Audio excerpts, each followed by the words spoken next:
আসসালামু আলাইকুম রহমতুল্লাহ বরকাতুহু। বন্ধুরা কেমন আছেন? আলহামদুলিল্লাহ। আসলে প্রতিটা ব্যক্তি তার লক্ষ্যে পৌঁছার জন্য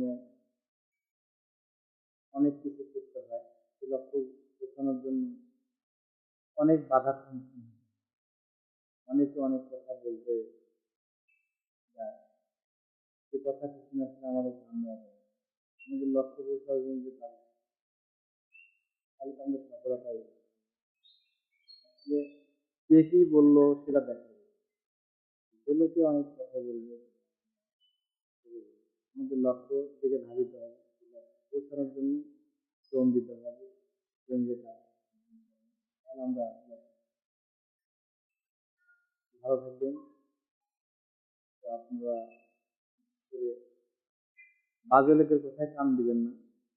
আপনার লক্ষ্যে পৌঁছানোর জন্য আপনি যে দৃষ্টিতে কাজ